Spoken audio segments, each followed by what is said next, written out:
When my husband placed this perfectly brewed chamomile tea in front of me, his smile was too wide, his hands too steady, and his eyes, they were watching me like a hawk watches its prey. But here's what he didn't know. I'd been watching him too. And tonight I was ready to flip the script. Because the woman he thought he married? She died 3 months ago. What he's dealing with now is someone who plays chess while he's still learning checkers. The porcelain cup sat there like a beautiful death sentence, steam curling upward in delicate spirals that caught the warm glow of our dining room chandelier. David had insisted on using the good china tonight, our wedding set from Tiffany that we'd only brought out twice in 4 years of marriage. The irony wasn't lost on me. He was planning to poison me with the same elegance we'd promised to love each other with. "Your favorite," he said, settling into the chair across from our mahogany dining table, his voice carrying that false cheerfulness I'd learned to recognize over the past 3 months. "Chamomile with just a touch of honey. Perfect for helping you sleep." "Oh, David. If only you knew how perfectly awake I really am." I let my fingers trace the rim of the cup, watching his face carefully. There it was, that microscopic tightening around his eyes, the way his jaw clenched just slightly when I didn't immediately drink. He was nervous. "Good. He should be." "You're so thoughtful," I murmured, playing the role of the adoring wife one last time. "Though you know I've been having trouble sleeping lately. Keep having the strangest dreams." His hand froze halfway to his own cup. "Dreams. About trust. About people not being who they seem." I tilted my head, studying his face with the same intensity he'd been studying mine. "Do you ever have dreams like that, honey?" The silence stretched between us like a taut wire. Outside, the Seattle rain tapped against our floor-to-ceiling windows, the sound rhythmic and oddly comforting. This house had always been my sanctuary, our sanctuary, with its exposed brick walls, modern fixtures, and the tech setup I'd installed in every room. David had complained about the cameras initially, calling them excessive for a residential area. But I'd insisted, claiming it was necessary for my work in cybersecurity. How right I'd been. "I don't really dream much," he finally answered, but his voice had that thin quality it got when he was lying. After 4 years of marriage, I could read David Martinez like source code. Every pause, every inflection, every microexpression that betrayed what he was really thinking. The funny thing about being married to someone who wants to kill you? You start noticing things you never paid attention to before. Like how he'd started working late exactly when my accidents began. How he'd developed a sudden interest in cooking my meals. How he'd taken over grocery shopping and insisted on preparing my drinks personally. 3 months ago I'd thought I was losing my mind. The food poisoning that sent me to the ER right before my big presentation to Microsoft. The allergic reaction to shellfish. Something I'd never been allergic to in my life. That happened the night before my promotion interview. The stomach flu that knocked me out for a week, just in time for David to handle the refinancing of our mortgage. But then I found the receipt. Buried in his jacket pocket like a smoking gun. A purchase from a specialty pharmacy downtown. Syrup of Ipecac. The same drug they used to induce vomiting in poison victims. Purchased 2 days before my mysterious food poisoning. That's when Sarah Chin, the trusting wife, died. What emerged from her digital grave was someone far more dangerous. A woman with a master's degree in computer science, 10 years of experience in corporate cybersecurity, and an absolutely spectacular talent for revenge. "You seem distracted tonight," I observed, watching David fidget with his wedding ring. "Everything okay at the bank?" "Fine. Everything's fine." But sweat was beading at his hairline despite the room's perfect temperature control. "Just tired. Long day." Liar. I knew exactly what kind of day he'd had because I'd been monitoring his digital footprint for weeks. His lunch with Jessica Morrison, my former best friend and current insurance agent, at that little bistro on Pine Street. The same Jessica who'd processed the increase to my life insurance policy 6 months ago. The same Jessica whose car had been parked in our driveway 3 times last week while I was supposedly at work.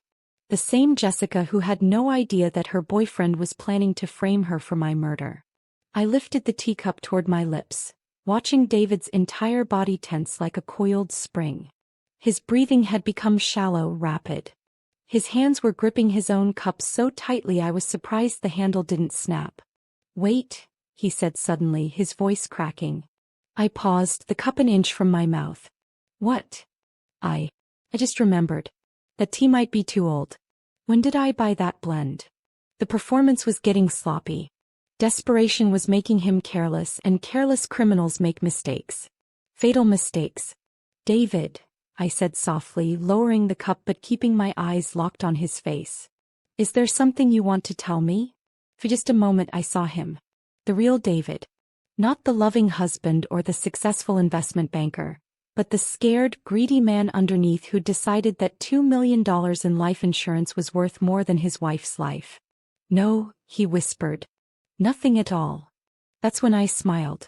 The same smile I'd learned from watching him for 3 months. Too wide, too practiced, too perfect. "Good," I said, raising the cup again. "Because I have so much to tell you." 3 months ago, I was debugging a client's network security when my phone buzzed with a text from David. "Emergency room. Food poisoning. Come now." I remember running through those sterile hospital corridors in my heels, still wearing my presentation blazer, my heart hammering against my ribs. The doctor said it was severe gastroenteritis, probably something I ate. David held my hand, stroked my hair, whispered sweet reassurances about how he'd take better care of me. What a performance. It took me exactly 72 hours after that hospital visit to realize my husband was trying to kill me. And honestly, I was almost impressed by the audacity. Almost. See, the thing about being a cybersecurity specialist is that paranoia isn't a character flaw. It's a professional requirement. When someone hacks a system, they leave digital fingerprints everywhere. They think they're being clever, covering their tracks, but there's always something. A timestamp that doesn't add up. A file accessed when it shouldn't have been. An IP address that reveals more than intended. David was no different. He just didn't realize that his wife could trace digital breadcrumbs like a bloodhound following a scent. The first red flag wasn't the Ipecac receipt. That came later. It was his browser history.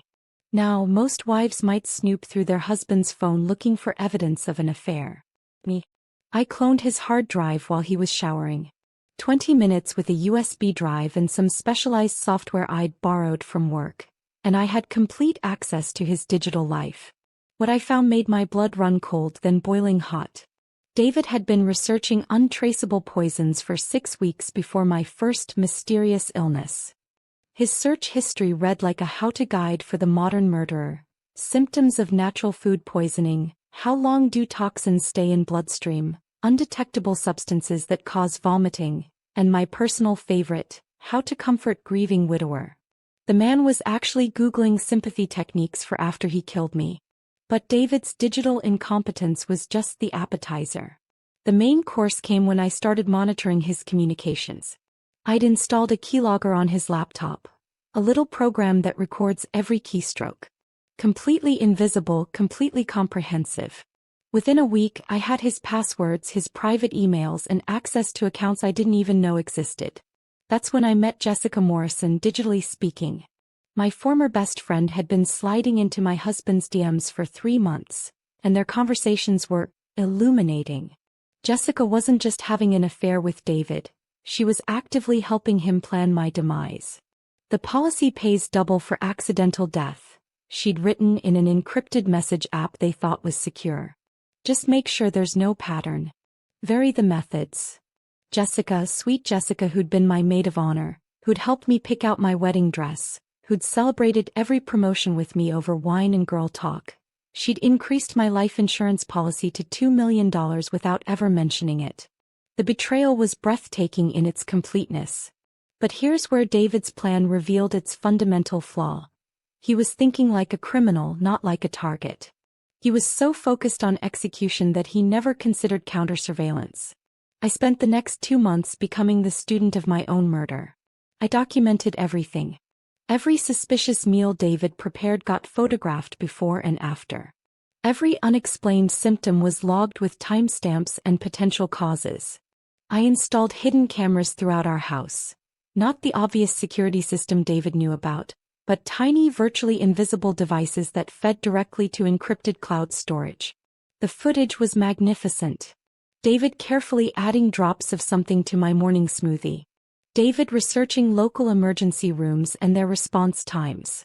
David practicing his devastated husband expression in the bathroom mirror.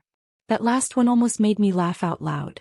I also discovered that David's financial situation was far more precarious than he'd let on. His investment portfolio had tanked after some spectacularly bad cryptocurrency decisions. He owed money to people who didn't accept late payments gracefully. And his boss at the bank, Marcus Webb, had started asking uncomfortable questions about some discrepancies in client accounts. David wasn't just trying to kill me for love or passion. He was killing me for cash flow. But the real masterpiece of stupidity came when I accessed Jessica's insurance files. Not only had she processed my policy increase, but she'd also taken out a policy on David, with herself as the beneficiary. My husband was so busy planning my murder that he'd completely missed the fact that his accomplice was planning his. It was like watching a three-way chess game where two of the players thought they were playing checkers. The beauty of digital surveillance is that people reveal their true selves when they think they're invisible. David's internet activity showed me a man consumed by greed, paranoia, and increasingly desperate measures. He'd joined online forums about difficult marriages, and when divorce isn't an option. He'd researched grief counseling services and started following Instagram accounts about finding love after loss. The man was already planning his post-murder dating life. But my favorite discovery was the email thread between David and a divorce attorney he'd consulted 2 months before starting his poisoning campaign. The lawyer had quoted him a settlement that would leave David with barely half our assets and ongoing alimony payments. Apparently, murder seemed more financially advantageous than divorce court. By the time I'd assembled my digital dossier, I had enough evidence to send David to prison for conspiracy to commit murder. But prison seemed too simple, too clean. David had spent 3 months systematically destroying my health, my peace of mind, and my trust in the person who was supposed to love me most. He deserved something more creative than a conviction. He deserved to experience the same fear, the same paranoia, the same helplessness he'd put me through. So I decided to give him exactly what he'd given me. A slow, methodical destruction of everything he thought he could control. Starting with tonight's tea ceremony. Revenge, I learned, is a dish best served with a comprehensive digital strategy and impeccable timing. For the past 6 weeks, I'd been playing dead woman walking while orchestrating the most elegant takedown of my career. If David thought he was playing chess, he was about to discover he'd been sitting across from a grandmaster this entire time. The first phase of my counter-operation involved something I call controlled information feeding. In cybersecurity, we call it a honeypot. You create something irresistible to hackers, then watch them take the bait and expose themselves completely. David's weakness wasn't technical. It was emotional. He needed to feel smart, in control, successful. So I gave him exactly what he craved. A seemingly oblivious wife who was getting progressively weaker and more dependent on him. "I've been so tired lately," I'd mentioned casually last Tuesday, while secretly monitoring his facial expressions through the kitchen's hidden camera. "Maybe I should see a doctor about these dizzy spells." The micro-expression of satisfaction that crossed his face was captured in perfect 4K resolution. I'd started leaving my laptop open with fake emails visible. Messages to my attorney about updating my will, conversations with headhunters about job opportunities that would require extensive travel. Each piece of digital breadcrumb was carefully crafted to make David believe his timeline was accelerating. The beauty of manipulating someone who thinks they're manipulating you, they become incredibly predictable. David's communication patterns with Jessica had intensified dramatically. Their encrypted messages now included detailed discussions about my deteriorating health and the tragic accident they were planning for this weekend. But here's what neither of them knew. I'd been one step ahead for weeks. Remember Marcus Webb, David's boss who'd been asking uncomfortable questions about client accounts? Turns out Marcus had good reason to be suspicious. David had been skimming money from high-net-worth accounts to cover his cryptocurrency losses. Small amounts spread across multiple clients, but totaling nearly $400,000. I discovered this during my deep dive into David's financial records, and instead of reporting it immediately, I'd done something far more strategic. I'd compiled the evidence, verified every transaction, and prepared a comprehensive report. Then I'd reached out to Marcus directly. "Mr. Webb," I'd said during our coffee meeting downtown, "I need to discuss something concerning my husband's work, but I need your assurance that this conversation remains confidential until I give you permission to act." Marcus Webb turned out to be exactly the kind of man you'd want investigating financial crimes. Thorough, discreet, and absolutely ruthless when it came to protecting the bank's reputation. After reviewing my evidence, he'd agreed to my proposal. Wait for my signal, then move forward with a full investigation that would result in David's immediate termination and criminal charges. But the masterstroke of my preparation wasn't digital. It was psychological. I'd started having accidents of my own design. Nothing dangerous, just visible enough to make David confident his plan was working. A stumble down the stairs that left me with a perfectly photogenic bruise. A food allergy reaction that sent me to urgent care but not the emergency room. Each incident was carefully calculated to feed David's ego while building my case. The urgent care visits were particularly brilliant. Each time, I'd made sure to mention my symptoms to medical professionals, creating an official record of my declining health. The doctors noted everything: the unexplained nausea, the dizzy spells, the general fatigue. When the toxicology reports eventually came back showing systematic poisoning, there would be a clear medical timeline proving intent. I'd also been manipulating David's social environment.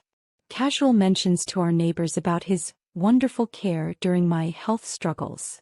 Public Facebook posts thanking him for being such a devoted husband during this difficult time. I was creating a digital paper trail that would make his guilt even more damning when the truth came out. The house itself had become my fortress of evidence. Beyond the obvious security cameras, I'd installed audio recording devices in every room, motion sensors that tracked David's movements, and even smart home technology that logged when appliances were used. I knew exactly when he prepared my food, which utensils he used, and how long he spent in the kitchen during each poisoning attempt. My favorite addition was the smart scale I'd hidden in his gym bag. For weeks I'd been tracking his weight loss, stress-induced no doubt, as his conspiracy became more elaborate. The man was literally wasting away from the anxiety of trying to murder me. But tonight's tea ceremony required the most sophisticated preparation of all. I'd spent hours perfecting the cup switch technique, practicing with identical sets until I could execute the maneuver in complete darkness. The method was adapted from close-up magic I'd learned in college. Misdirection, timing, and precise muscle memory. The psychological component was even more important than the physical execution. I needed David to be in the exact right state of mind. Confident enough to proceed but nervous enough to make mistakes. Too calm and he might notice the switch. Too panicked and he might abort the plan entirely. So I'd been feeding him small victories all week. I'd accidentally taken medication that made me drowsy. I'd forgotten to eat lunch, making myself appear weaker. I'd even staged a phone call where I discussed taking time off work for health reasons. Each calculated vulnerability was designed to make David believe he was winning. Tonight he would discover that the only thing more dangerous than an enemy who hates you is an enemy who's been letting you think you're winning. As I sat across from him now, watching him sweat over his perfectly poisoned tea, I felt a cold satisfaction settle in my chest. Every camera was recording. Every audio device was capturing. Every piece of evidence was being archived in real time to secure servers he couldn't access or destroy. David thought he was watching his victim take her final drink. He had no idea he was about to confess to his own destruction. The moment of truth arrived with the delicate clink of porcelain against mahogany. "Shall we toast?" I asked, lifting my teacup with the practiced grace of someone who'd spent 4 years playing the perfect corporate wife. "To new beginnings?" David's hand trembled almost imperceptibly as he raised his own cup. If I hadn't been watching for it, if I hadn't spent 3 months cataloging his every micro-expression, I might have missed it entirely. But I was watching. I was always watching now. "To new beginnings," he echoed, and I could hear the forced steadiness in his voice. The same tone he used when presenting quarterly reports to clients, when he needed to sound confident about numbers that didn't quite add up. I brought the cup closer to my lips, inhaling the chamomile's soothing aroma. Underneath the floral scent there was something else. Something sharp and medicinal that didn't belong in any tea ceremony. David had been busy this afternoon. You know, I said conversationally, lowering the cup just enough to speak clearly, I was thinking about our conversation last week. About trust. David's eyes flickered, a fraction of a second, but I caught it. What about it? You said trust is earned through consistency. Through small actions over time. I rotated the cup slowly in my hands, watching the liquid swirl. But what happens when someone's actions don't match their words? Sarah, what are you? For instance, I continued as if he hadn't spoken, when someone says they love you, but their browser history tells a different story. When they claim to want the best for you, but they're researching untraceable poisons at 2 a.m. The color drained from David's face so quickly I thought he might faint right there at our dining table. His cup rattled against the saucer as his hands began to shake in earnest. I don't know what you're talking about, he whispered, but the lie was written across his features in high definition. Oh, David. I laughed, not the bitter, wounded sound of a betrayed wife, but something far more dangerous. The laugh of someone who held all the cards and was about to lay them on the table. Sweet, technologically illiterate David. Did you really think you could out-hack a cybersecurity specialist? I stood gracefully, still holding the teacup, and began to pace around the table. David's eyes followed my every movement like a trapped animal watching a predator circle. 3 months of surveillance, darling. 3 months of watching you and Jessica plan my murder in excruciating detail. Do you want to know my favorite part? It was when you Googled, how to act surprised when wife dies unexpectedly. The search suggestions were absolutely hilarious. Sarah, you're not making sense. You're sick. You need help. The only thing I need, I interrupted, pausing directly behind his chair, is for you to understand exactly how thoroughly you've been outplayed. That's when I executed the switch. Years of practicing card tricks in college had taught me that misdirection is about controlling attention, not hiding movement. As I walked past David's chair, I stumbled slightly, a perfectly choreographed moment of apparent clumsiness that sent my free hand out to steady myself against the table. In that split second, while David instinctively reached out to help his fragile wife, I swapped our cups with a movement so fluid it would have impressed Penn and Teller. Sorry, I murmured, settling back into my chair with what was now David's poisoned tea. These dizzy spells are getting worse. David's concerned expression would have been touching if I hadn't known he was responsible for every dizzy spell I'd experienced in the past 3 months. Maybe you should see a doctor, he suggested, and I had to admire his commitment to the performance even as his own cup, my original harmless tea, sat cooling in front of him. You know what? You're absolutely right. I lifted the cup to my lips again, watching David's face transform from concern to barely concealed panic. But first, let's finish our tea. It would be rude to waste something you prepared so carefully. Actually, Sarah, I think. You think what, David?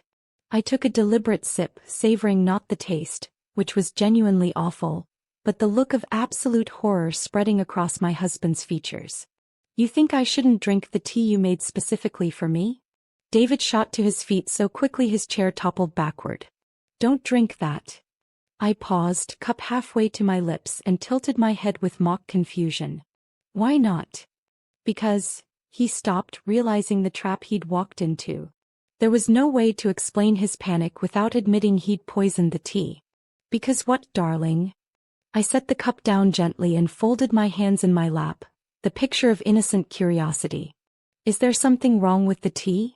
Sweat was beading on David's forehead now, despite the room's perfect climate control. His breathing had become shallow, rapid. I could practically see his mind racing, trying to find a way out of the corner he'd painted himself into. I think I used the wrong blend. It might be expired. Oh, how thoughtful of you to be concerned about expired tea. I reached for the cup again, delighting in the way David's entire body tensed. But I'm sure it's fine. After all, you wouldn't give me anything that might hurt me, would you? Sarah, please. Please what? I stood, cup in hand, and took a step toward him. David actually backed away from me, his own wife, as if I were the dangerous one in this scenario. The irony was delicious. Please don't drink the tea I specifically prepared to poison you. Please don't call your bluff.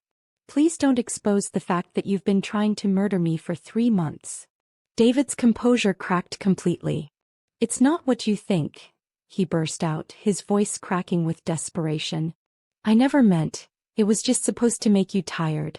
Just tired enough to miss the Henderson presentation so I could. He stopped, but it was too late. The words were out there, floating in the air between us like smoke from a gun. I smiled and took another sip of his poison tea. Go on, David. Finish that sentence. David's confession hung in the air like a live wire, crackling with desperation and poorly concealed guilt. It was just supposed to make you tired, he repeated, his voice gaining momentum as panic overrode self-preservation. Just tired enough to miss the Henderson presentation so I could take the lead. So, I never wanted to actually hurt you. I took another deliberate sip of the poison tea, watching his face contort with each swallow. The beautiful thing about fear is how it strips away all pretense, all carefully constructed lies, until only the raw truth remains. Oh, David, I said softly, setting the cup down with exaggerated care. We both know that's not true. It is true. Sarah, you have to believe me. The Ipecac wasn't meant to make me tired. Neither was the Digitalis you've been slipping into my smoothies for the past 6 weeks. I tilted my head, studying his increasingly pale face. Did you really think I wouldn't figure out why I kept having heart palpitations right before important meetings? David's mouth opened and closed like a fish gasping for air. Behind him, I could see his reflection in our kitchen window. A man watching his carefully planned murder unravel in real time. How did you know about the Digitalis? Same way I knew about Jessica. I pulled out my phone and opened the recording app I'd been running since he placed the tea in front of me. The same way I know about Marcus Webb's investigation into your client accounts. The same way I know about the $400,000 you've stolen to cover your crypto losses. Each revelation hit him like a physical blow. David gripped the back of his chair so tightly his knuckles had gone white. Sarah, you don't understand. I was desperate. The bank, they were going to find out, and Jessica said. Jessica said what exactly? I leaned forward, my voice dropping to a whisper that somehow carried more menace than shouting. That murdering your wife was preferable to bankruptcy? No. She said if you had an accident, the insurance money would solve everything. $2 million, Sarah. Enough to pay back what I borrowed and start fresh. The casual way he said accident sent a chill down my spine. As if my death was nothing more than a convenient financial transaction. And when the accidents weren't working fast enough, you decided to graduate to straight poison. David's breathing had become labored, almost hyperventilated. It wasn't supposed to kill you. Jessica calculated the dose. She said it would just make you sick enough. Sick enough to what? Miss work permanently? End up in a coma? Or did you both just hope I'd be too brain damaged to notice the money disappearing from our accounts? The truth was written across his face before he could form the words. They had been planning to incapacitate me, not just kill me. A vegetative state would have been even better than death. No messy insurance investigations, just a tragic wife who needed expensive long-term care that would conveniently drain our assets. You're monsters, I breathed, and for the first time since this nightmare began, I felt genuinely shaken. Both of you. That's when I heard the front door open. David? Sarah? I brought the contracts for. Oh. Jessica Morrison stood in the doorway to our dining room, her perfectly styled blonde hair and designer handbag creating a surreal contrast to the domestic murder scene she'd just walked into. I turned to look at her, taking in her shocked expression, her wide eyes, the way her gaze immediately went to the teacup in my hands. Jessica, I said pleasantly. Perfect timing. David was just confessing to your little conspiracy. Jessica's mouth opened but no sound came out. She looked between David and me like a deer caught in headlights, her brain clearly struggling to process what she was seeing. The tea, she whispered, staring at the cup. Why is she drinking it? I finished. Because your boyfriend here panicked and told me everything before I'd finished my first sip. I raised the cup in a mock toast. Cheers to amateur hour. Jessica's designer handbag hit the floor with a thud. David, you idiot. You weren't supposed to.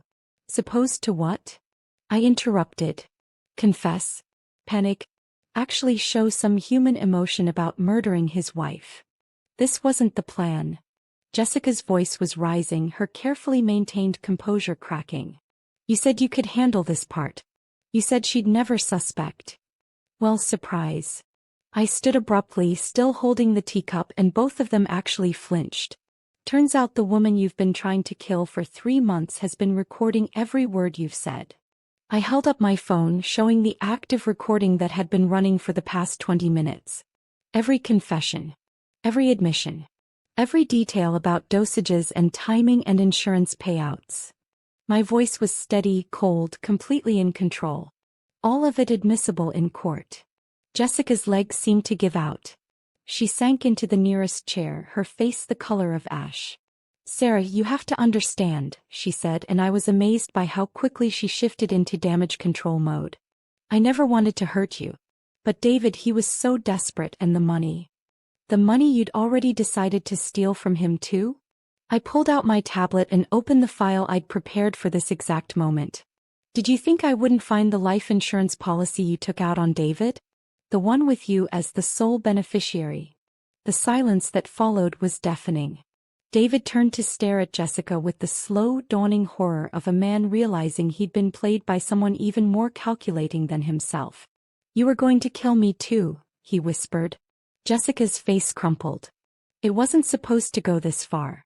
None of this was supposed to happen. But it did happen, I said, setting the teacup down with finality. And now we're going to discuss what happens next. I looked at both of them, my husband and my former best friend, 2 people who'd planned my death with the casual efficiency of planning a dinner party. Starting with why you're both about to turn yourselves in to the police. Turn ourselves in? Jessica's voice cracked with disbelief. Sarah, you can't be serious. We can work this out. We're all reasonable people here. I laughed. Not the bitter sound of betrayal, but the genuine amusement of someone watching a particularly entertaining performance. Reasonable people? I walked over to our home entertainment center and powered up the 75-inch smart TV. Let me show you what reasonable people do, Jessica. The screen flickered to life, displaying a folder titled Operation Tea Time, my personal code name for David's murder conspiracy. Both David and Jessica stared at the screen like they were watching their own execution. This is 3 months of digital surveillance on both of you, I announced, clicking through files with the casual confidence of someone giving a corporate presentation. Every email, every text message, every encrypted chat you thought was secure. The first file opened, a screenshot of David's browser history from 2 months ago.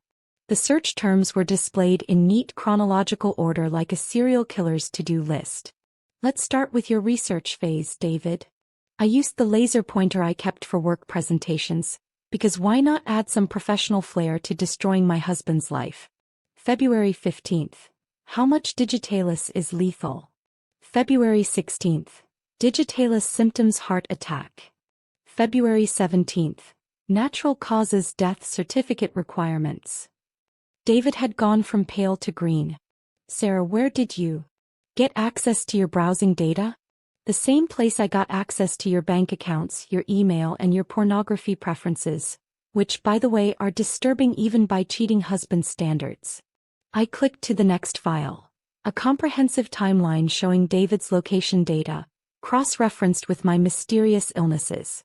This beautiful chart shows your movements over the past 3 months.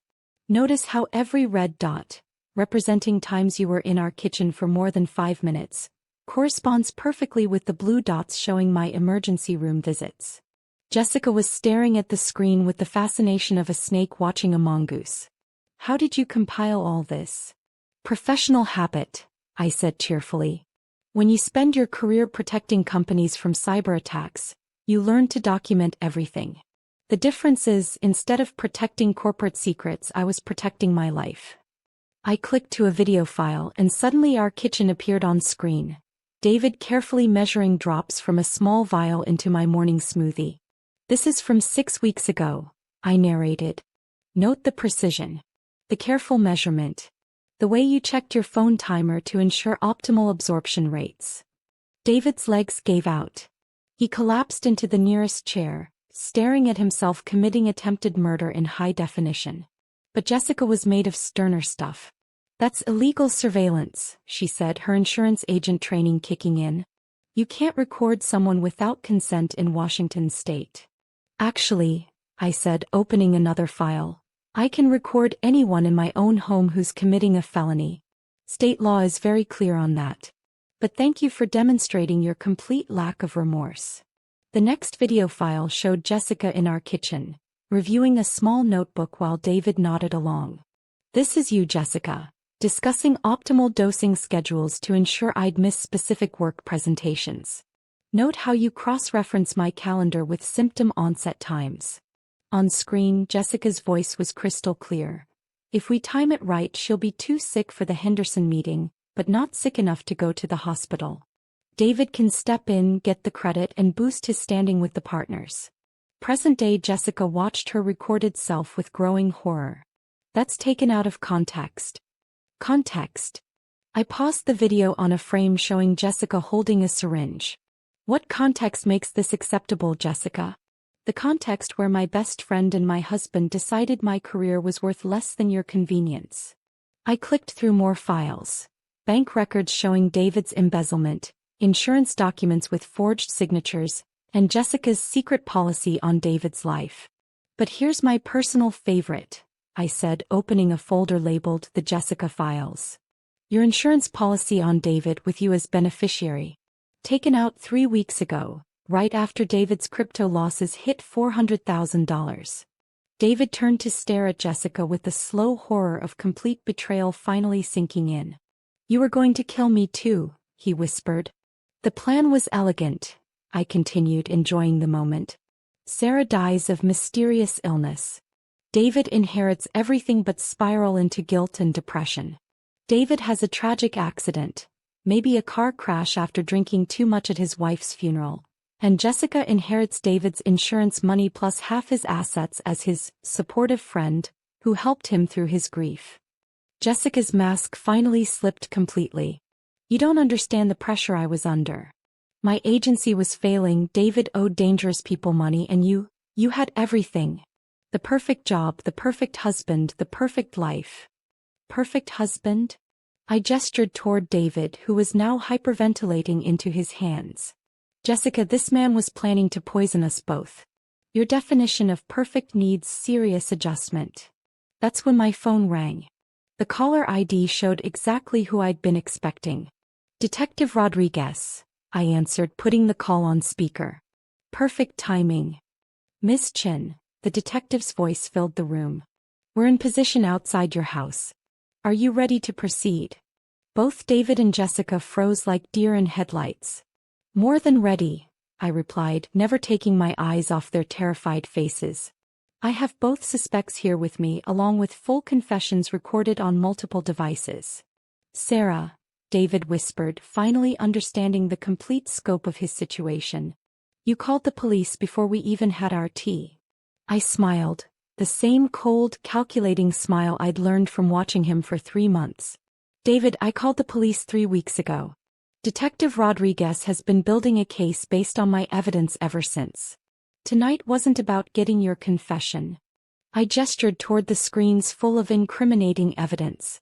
Tonight was about giving you enough rope to hang yourselves. The sound of car doors slamming echoed from our driveway. They're here, I announced cheerfully. Time to meet your new roommates. The front door burst open with the controlled chaos of a coordinated law enforcement operation. Detective Rodriguez entered first, followed by 2 uniformed officers and someone I hadn't expected. A woman in a navy suit with a federal badge clipped to her jacket. Special Agent Chin. She introduced herself, and I caught the irony of sharing a surname with someone about to arrest my husband. FBI Financial Crimes Division. David's face went from green to gray. FBI. Surprised. I asked pleasantly.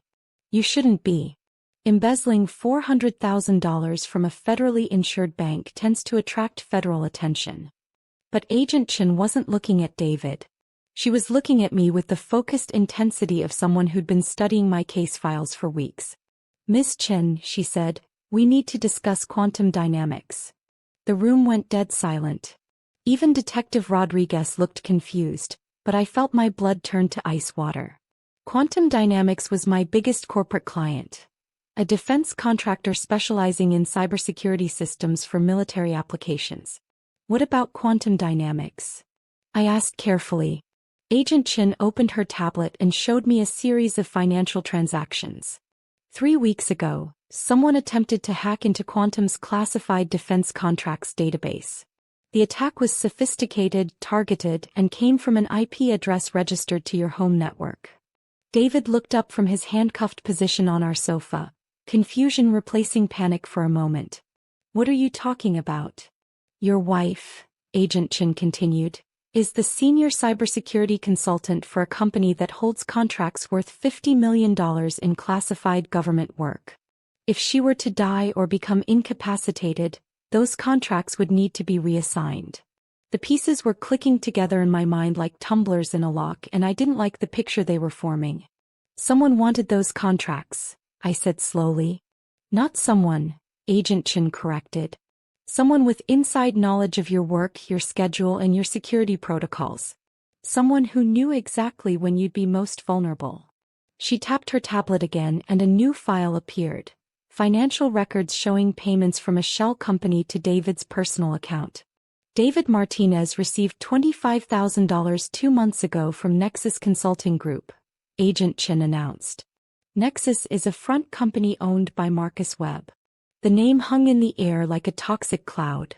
Marcus Webb, David's boss, the man I'd approached to report David's embezzlement, the man who'd agreed to wait for my signal before acting. "Marcus paid David to kill me," I whispered, the full scope of the conspiracy finally becoming clear. "Not just to kill you," Agent Chen clarified. "To incapacitate you long enough for Quantum Dynamics to lose confidence in your security systems.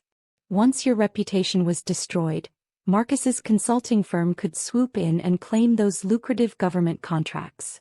Jessica was staring at all of us like she'd stumbled into a spy movie. "David, you never told me about any defense contracts." Because he didn't know, I realized. David thought this was about insurance money and covering his gambling debts. He had no idea he was being used to commit corporate espionage. Agent Chen nodded grimly. Marcus Webb played everyone. He encouraged David's crypto investments, knowing they'd fail. He suggested the life insurance increase through Jessica's agency. He even recommended the specific poisons that would cause symptoms resembling natural illness. The room felt like it was spinning. I'd thought I was playing chess while David played checkers, but we'd all been pawns in Marcus Webb's game. "The hack attempt on Quantum," I said, pieces still falling into place. "That was Marcus testing their systems while I was in the hospital after David's last poisoning attempt." "Exactly. And it would have worked if you hadn't been documenting everything." Agent Chen looked at me with something approaching admiration. "Your evidence trail led us to discover the broader conspiracy."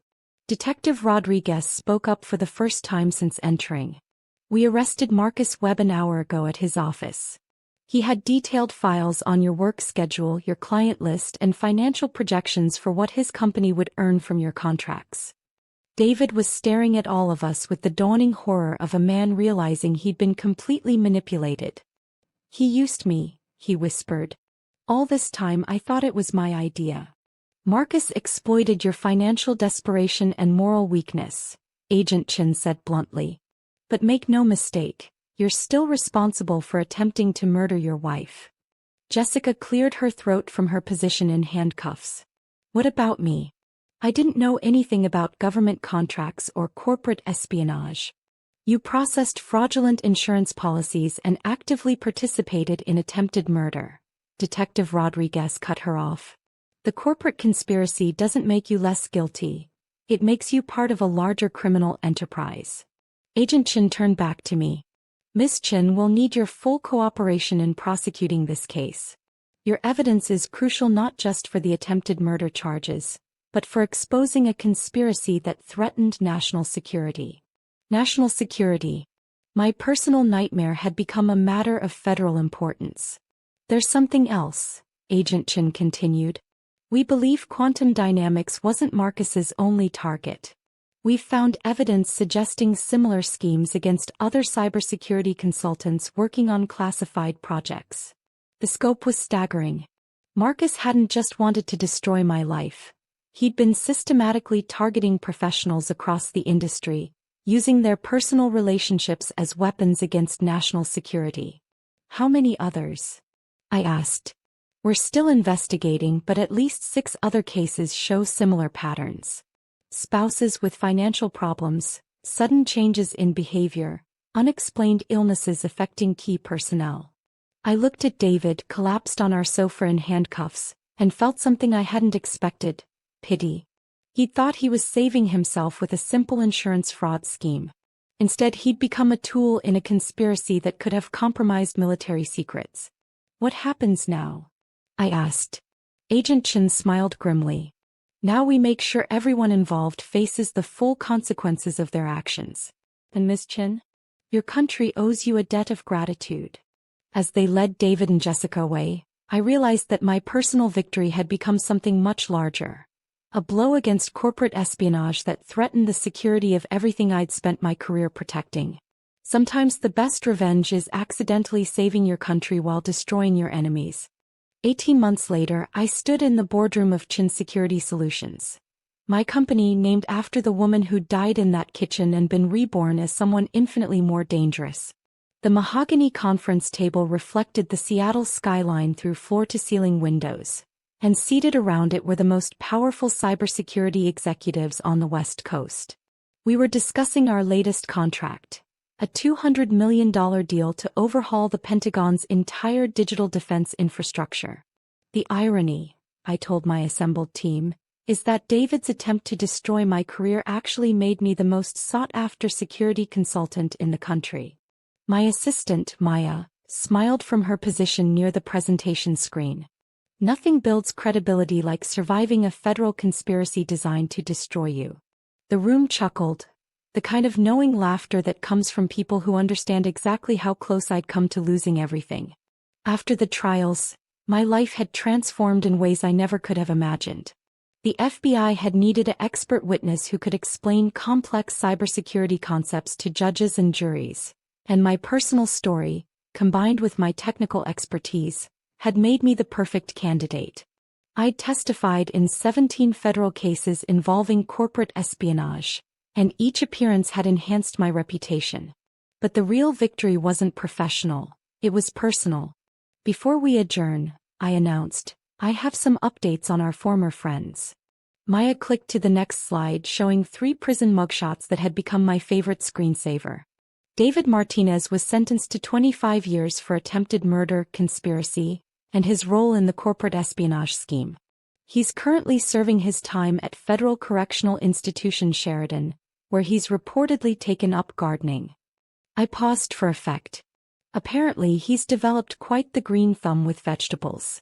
The irony of a man who tried to poison his wife now growing food for others isn't lost on anyone. The room erupted in appreciative laughter. Jessica Morrison received 15 years for insurance fraud, conspiracy to commit murder and money laundering. She's at Federal Correctional Institution Dublin, where she's teaching other inmates about financial planning. Another pause. I hear she's particularly popular for her seminars on investment strategies that don't involve murder. But the real satisfaction came with the next slide. Marcus Webb, the mastermind behind it all, received life without parole for corporate espionage, conspiracy to commit murder and threatening national security. He's at ADX Florence, the Supermax facility in Colorado, where he shares a cell block with spies and terrorists. The silence that followed was reverent. Marcus Webb had gone from respectable bank executive to federal prisoner in the most secure facility in America. His fall had been more spectacular than any revenge I could have imagined. The truly beautiful part, I continued, is that Marcus's entire scheme backfired in ways he never could have anticipated. Instead of destroying my career, he made me famous. Instead of gaining access to government contracts, he ensured that I now control the largest cybersecurity consulting firm on the West Coast. Maya clicked to the final slide, a graph showing our company's exponential growth over the past 18 months.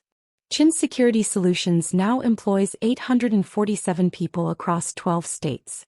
We've protected 17 major corporations from cyber attacks, consulted on 43 federal cases, and our annual revenue has exceeded $150 million. The applause was genuine. These people had watched me build an empire from the ashes of attempted murder.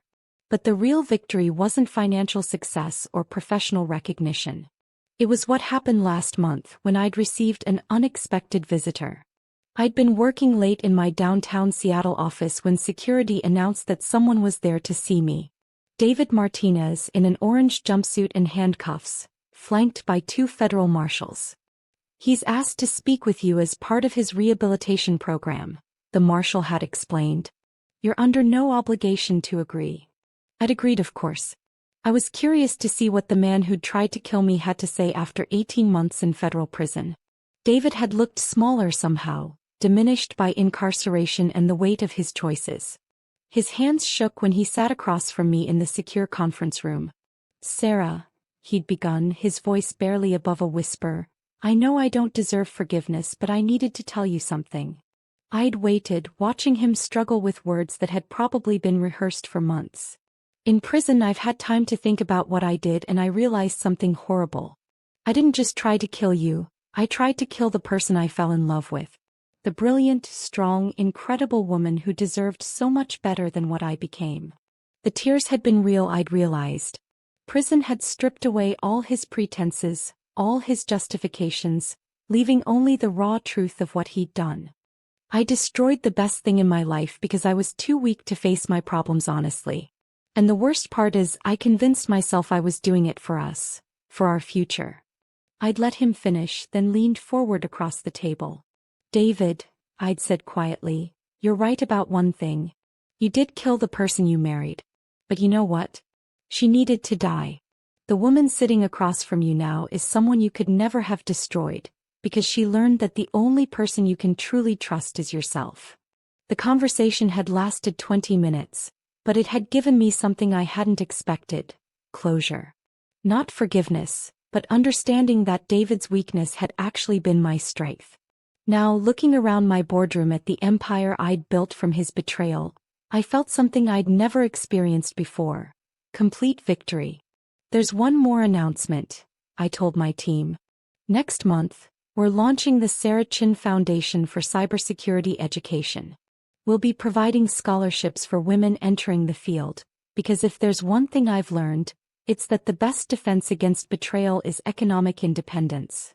The applause was thunderous, but I held up my hand for silence. And finally, I want to share something personal. 3 years ago, I was a woman who trusted the wrong people and nearly paid for it with my life. Today, I'm the CEO of a company that protects others from the same kinds of threats I faced. I looked around the room at faces that reflected respect, admiration, and something deeper, recognition that they were witnessing the transformation of a victim into a victor. The moral of this story isn't that revenge is sweet, I continued. It's that the best revenge isn't revenge at all. It's building something so magnificent from the ashes of betrayal that your enemies can only watch from their prison cells as you soar. I raised my coffee cup, chamomile tea naturally, in a final toast. To second chances, to rising from the ashes, and to never, ever letting anyone else hold your future in their hands. As my team dispersed to change the world one security contract at a time, I remained alone in my boardroom, looking out at the city that had once been the scene of my near destruction and was now the headquarters of my empire. David had tried to poison my tea. Instead, he'd given me the perfect recipe for success: equal parts intelligence, determination, and the absolute refusal to be anyone's victim ever again. The woman who died in that kitchen 18 months ago would have been proud of what she'd become.